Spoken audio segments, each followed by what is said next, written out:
Hello everybody and welcome back to Red Devils TV. Now this is your Manchester United versus Sevilla match reaction, and things just go bad to worse for Manchester United.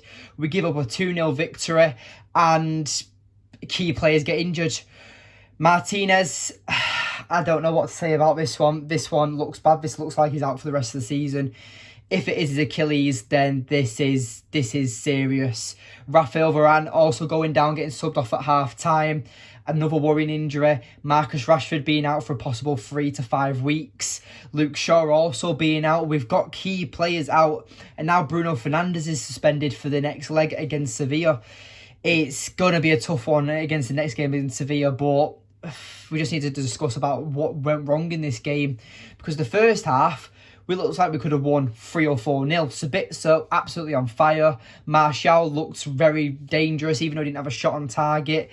He was just brilliant by the through balls he passed that Sabitzer, and he was just laying off everyone else, and he looked really sharp, Martial, today.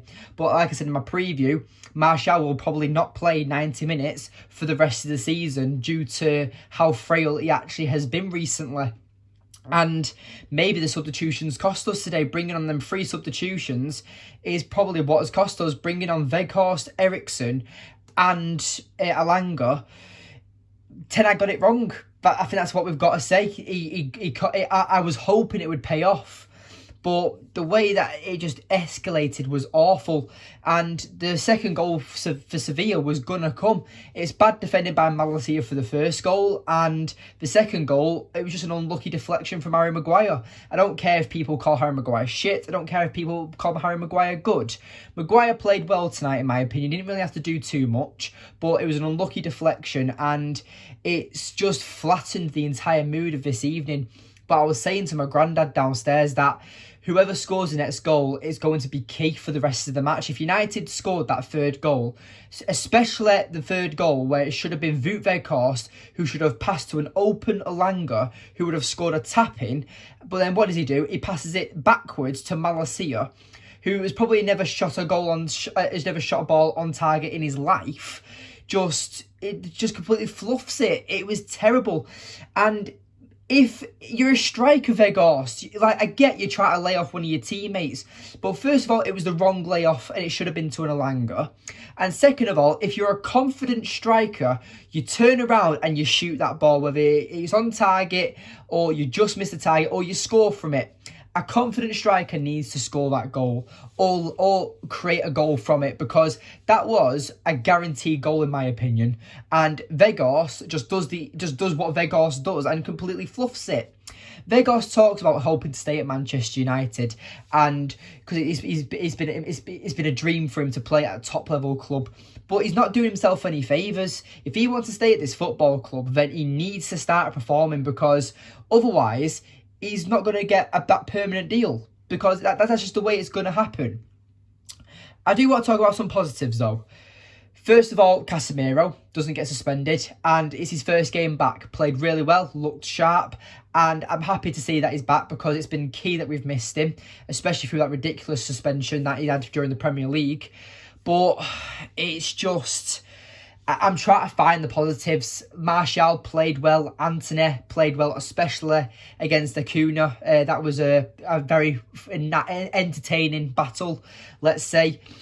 Sancho didn't really look like he was in the game. Bruno played really well, I think. I mean, that yellow card was an absolute disgrace. I don't think it was a yellow card at all. Now he's suspended for that second leg. But I can't blame De Gea for any of the goals. They're just unlucky deflections. And it's just one of them. It's a flattening mood, and we just have to see what happens against Nottingham Forest at the weekend, because at the end of the day, that's going to be a tough result now, because we've got key players out now. It wasn't really a major issue. Like when Eriksen got injured, yes, you were like, okay, that's a bit bad, but we can like progress and we can deal with a bit without Eriksen. But now we've got our leading top goal scorer out, our starting centre-back pairing. We've got our captain, our proper captain, suspended. And we've also got Luke Shaw, who's probably been arguably our best player this season. Now, I don't think Luke Shaw's been our best player this season, but majority of our fan base do think that, so I'm going to address that issue. But for weeks I've been saying that Malacia should be starting over Luke Shaw, and if I was a massive channel, that's probably coming out to bite me right now, and everyone in the comments will be like, you said Malacia would play well, this and this, now you're completely wrong. I get things wrong, but Malacia today, everything that happened on that first goal that we conceded against Seville, that was literally everything Malacia could have done wrong, he did do wrong. He wasn't marking Jesus Navas. He didn't even look over his shoulder for Jesus Navas. He had fully control over the ball, and still we concede from it. He could have let it go out for a corner. He could have cleared it. But no, he panics, tries and takes a touch, and then Jesus Navas just tackles him, and it deflects off Malacia's knee and then deflects off De Gea's knee, and it goes into the back of our net. It's just a very unlucky game. That's all we've got to address it as. And I do think Erik ten Hag did get the substitutions wrong. I mean, you can't really define Varane going off at half-time for Harry Maguire. I mean, I thought that was the right substitution to make, considering Harry Maguire has played well the last few games he has played, especially against Everton last weekend. So, for me, I was like, okay, obviously it's a bit of a blow. Hopefully it's nothing too major, but Varane, obviously, it is a bit of a miss, and it just shows that when we brought our players on tonight, the lacking quality, it just shows. But again, we've got apparently there's reports that Scott McTominay is now injured as well. It's going bad to worse now. It seems that we've waited all our players who have been injured to come back, and then we're starting to look a bit more positive now. We've got a strong squad back, we've got a strong bench back, and then our starting players who have been absolutely sensational this season, things just start going wrong. And it's been a weird season anyway with the World Cup, and I'm not trying to make excuses, but injuries were going to come. You can't ask these players to play every single game and not risk injuries, but it's just the injuries that have happened have been absolutely horrendous. And I think the big one for me is Martinez, and that's for me. Even if Martinez was on the pitch and we conceded and went 2-2, I wouldn't be as low as I am now.